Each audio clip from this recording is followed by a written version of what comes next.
All right, so in this video, we're going to look at yet another case, right? When B and C are both negative. Okay, so we'll start these all in the same way. I'm sure you're sick of hearing it already, but I'm okay with that. Okay, we have ax squared plus bx plus c.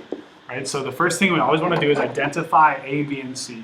Right, so we want to know what are a, b, and c. So a is 1, b is negative 2, and c is negative 8. A equals 1.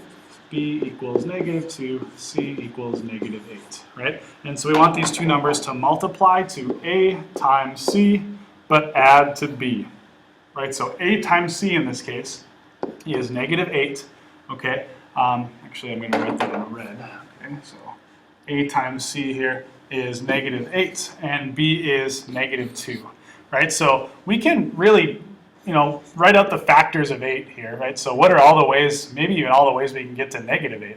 I could take negative 1 times positive 8. I could take positive 1 times negative 8. I could take negative 2 times positive 4 and positive 2 times negative 4, right?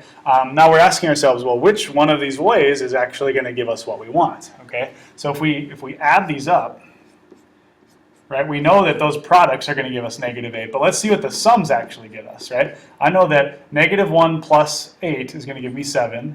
1 plus a negative 8 will give me negative 7. Negative 2 plus 4 will give me 2. And 2 plus a negative 4 will give me negative 2. Right? So it looks like the last one, those are our lucky winners here. So we have 2 and negative 4. Now a lot of students ask me, like, does it matter what order we put them in? Do we have to put the 2 first and the negative 4 second? And the answer is no. Okay?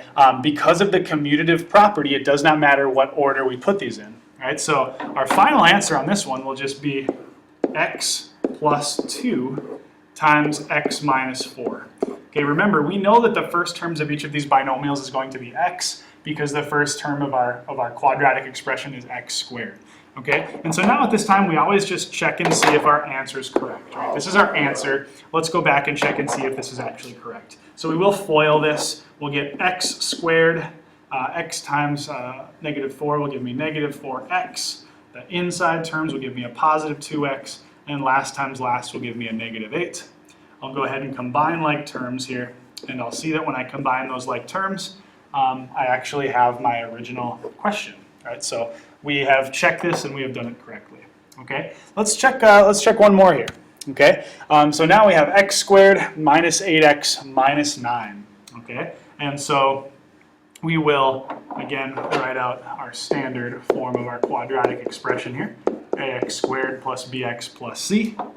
We will also identify a, b, and c, okay? I know that a is 1, B is negative 8, and C is negative 9, okay? And I will, write down our X chart here that we want to know the product of AC, and those two numbers also have to add to our B term here, okay? So A times C in this case is negative 9.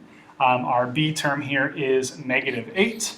And now we're going to look at all the ways that we can multiply numbers together to get negative 9, okay? So I can multiply let's see, negative 1 times positive 9. I could take positive 1 times negative 9. I could take 3 times negative 3, or negative 3 times 3. Okay? I know that all those products are going to give me negative 9. Okay? Now I'm just going to take their sums here, and I want their sums to give me negative 8. Right? So I know that negative 1 plus 9 will give me positive 8. 1 plus a negative 9 will give me negative 8. So these look like our lucky winners here. 1 and negative 9. Okay, or negative 9 and 1, whichever way you write this. Okay, but I'll go ahead now and write out our factors of x plus 1 and x minus 9.